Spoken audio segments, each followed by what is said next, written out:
ગુજરાતી હા ખબર તો પડશે.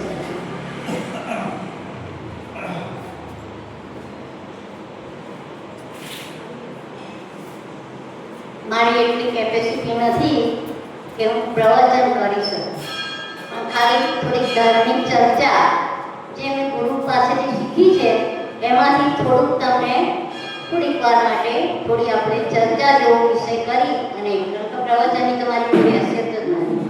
આટલા મોટા માતાજી હોય, આમાં પંડિતો ઘણા હશે, એટલે આપણી કોઈ હેસિયત નથી. છતાં પણ મોટા માતાજીનો આદેશ છે એટલે થોડીક વાર જે મને કંઈ આવડતું હશે બોલીશ.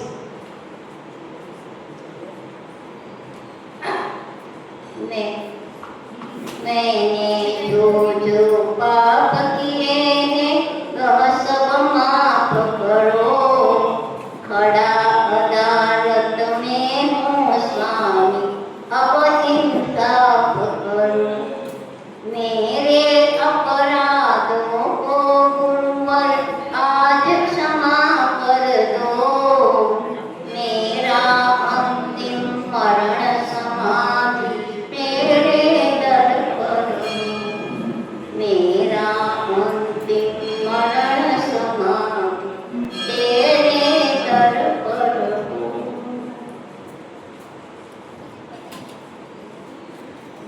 બિલકુલ નવો નિશાળી, કારણ કે હમણાં તમે દીક્ષા લીધેલી છે. તમે એમ થશે કે આટલી ઉંમરમાં દીક્ષા, સ્વાભાવિક છે કે પ્રશ્નો તો થાય જ. આટલી ઉંમરમાં આચાર્ય દીક્ષા કેવી રીતે આપી હશે? જુઓ, મારા આચાર્ય એટલા બધા વાત્સલ્ય और એટલા બધા જેને કહી શકાય કે કોઈની શુશ્રૂષામાં કે દયાળુ જેમ કરુણામય હૃદય જો હોય તો આચાર્ય વિભવ સાગરનું છે. એમની પાસે બધા ગડા ગડા માતાજી, બરોબર. એક માને રાખી હોય ને જમાનામાં, દીકરાને જન્મ આપી મોટો કર્યો અને ભણાયો, એને બધું કમાવાની સાધન કરી આપ્યું અને ભણાવ્યું, બધું જ કર્યું.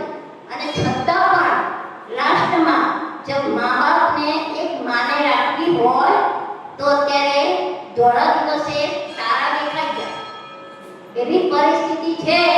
કારણ કે અત્યારે આ ભૌતિકતાની એટલી બધી ચારે બાજુ એ છે, મોબાઈલ અને ટીવીનો જમાનો એટલે કોમ્પ્યુટરનો જમાનો, એટલે સમજી લેવાનું કે પંચમ કાળનો શરૂઆત તો થઈ ચૂકી છે. એટલે એ બધી બહુ મુસીબત છે. છતાં પણ અમારા આચાર્ય એટલા બધા કોઈ જીવનું ક્યાં કલ્યાણ થાય છે, ભલે કરી લઈશ, બધું સમજી લઈશ, પણ તમારા જીવનું જો કલ્યાણ થતું હોય તો તમારા જીવને તમને તારવાની મોક્ષ માર્ગમાં આવવાની ઈચ્છા હોય, તમારી જો શક્તિ હોય હજી તો એટલા માટે અમને પારખી અને ઘણા વર્ષથી પ્રતિમા બી હતી અને બધું હોય એ પ્રમાણે એમને જોઈ અને મને લાસ્ટ ઉંમરમાં દીક્ષા આપી છે.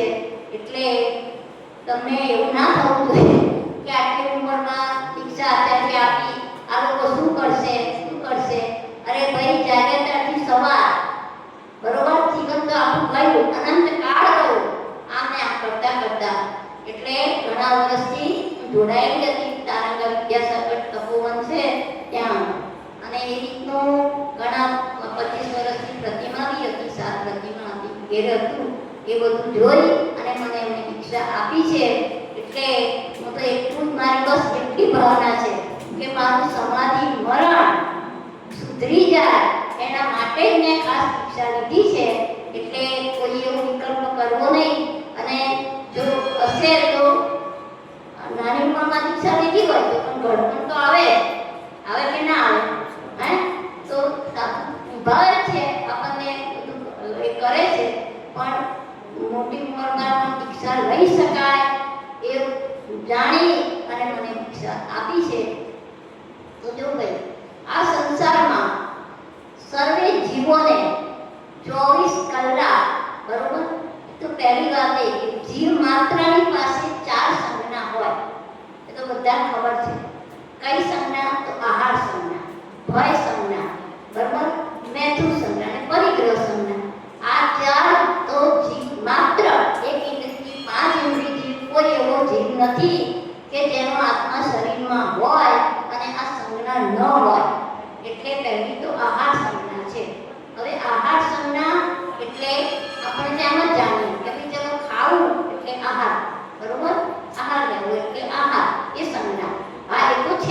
દરેક જીવમાં છે, પણ બધા જીવોમાં તો ફક્ત ભૂખ કઈ છે તો ભાઈ ચલો ભોજનની ભૂખ છે કે પેટની તૃષ્ણા હોય એની શાંતિ કરવા માટેની ભૂખ છે, પણ એક મનુષ્ય એવો જીવ છે કે એની ભૂખ કદી સંતોષ થતી નથી. એની પાસે ભૂખના ઘણા પ્રકાર. કયા કયા? તો જુઓ, પહેલી તો એની પાસે એષણા ભૂખ. કઈ? એષણા ભૂખ. બીજી આવશે વિતેષણા ભૂખ, ત્રીજી આવશે લોકેષણા ભૂખ અને ચોથી આવશે પુત્રેષણા ભૂખ. બરોબર? તો ભાઈ એષણા ભૂખ એટલે શું? તો પહેલી તો અનાજની ભૂખ.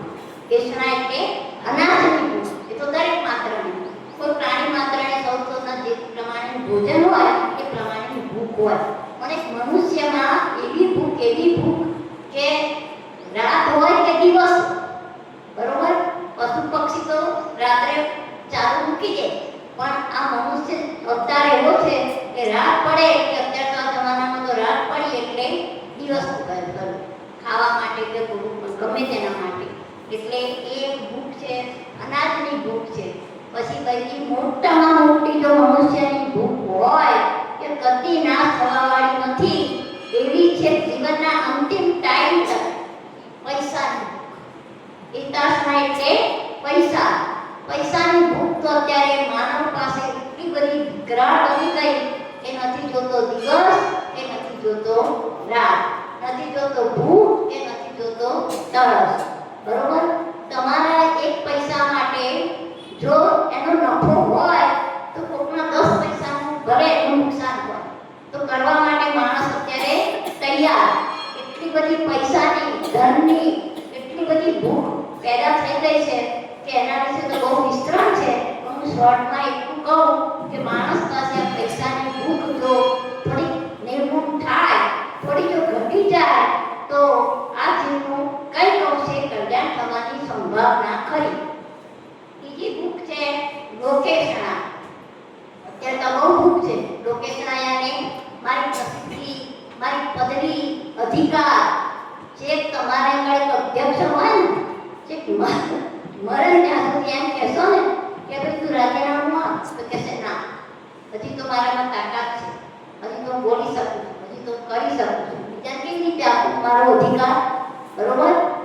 આપણે જોઈએ છે કે ભાઈ રાજકારણમાં તો હોય જ, એ તો છે મળતો હોય ત્યાં સુધી, કારણ કે એમાં તો થોડી આવકની એ બધી છે એ હોય, પણ અત્યારે કોઈ પણ પતિ હોય, નાની પતિ હોય કે મોટી પતિ હોય, પણ એને છોડવા માટે કોઈ તૈયાર નથી. એટલે અધિકારીની ભૂખ એ કઈ છે? વિતેષણા. હવે લોકેષણા, પૈસાની લોકેષણા, પુત્રેષણા ભૂખ. બરોબર? પુત્રેષણા એટલે પુત્ર માટે હું કેટલું ભેગું કરું, કેટલું ભેગું કરું. તમારા બાપા હતા એ તમારા માટે બધું કરીને ગયા, એમના બાપા એમના માટે કરીને ગયા, એમ લાઈન ચાલુ આવે છે. બરોબર?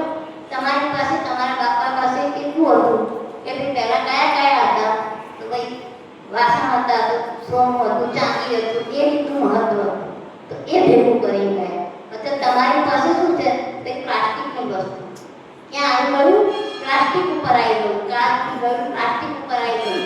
તો એના માટે, એટલે એ પણ ભેગું કરવા માટે અને એના માટે પણ રાત દિવસ માણસ કેટલી બધી આવું ખોટું ગમે તેવું રાગ દ્વેષ 24 કલાક કસાય. આ બધા પરિણામો ક્યાં આગળ આવ્યા? તો આ બધી ભૂખ સંતોષવા માટે. એટલે ભગવાને કીધું કે તું રાગ દ્વેષ કસાય અને લોભ જે હોય તારામાં, જે બધી ખામીઓ તમને બધાને ખબર જ છે કે આ બધું હોય, આપણા ધર્મમાં બધું આવે છે પહેલા ધોરણથી, એટલે એ બધાને બધી ખબર છે. તો એ ટાળવા માટે હંમેશા થોડો થોડો અભ્યાસ કરતા રહેવા માટે. એટલે તો ભગવાને કોઈ ધર્મમાં, કોઈ દર્શનમાં પરિગ્રહ પ્રમાણ નથી કહ્યું, સિવાય કે જૈન ધર્મમાં. દેખો તમે, કોઈ ધર્મમાં, કોઈ દર્શનમાં નથી કીધું કે તું પરિગ્રહ પ્રમાણ કર. પણ તમારો જૈન ધર્મ, આપણો જૈન ધર્મ એટલો બધો સૂક્ષ્મ અને એટલો બધો દીર્ઘ દ્રષ્ટિવાળો કે જો માણસ પરિગ્રહ નહીં ઓછો કરે તો એની તૃષ્ણા ઘટવાની નથી. તૃષ્ણા ઘટશે નહીં તો આમાં તારું ધ્યાન રહેશે નહીં. એટલા માટે પરિગ્રહ પ્રમાણ બતાવ્યું અને આ રીતે આ ભૂખ સંતોષવા માટે 24 કલાક જે આપણે મહેનત મજૂરી કરીએ છીએ અને આપણું જીવન વેડફી નાખીએ છીએ એમાં થોડું ઘટના થાય એવી આશાથી બોલે મહાવીર સ્વામી ભગવાન કી જય.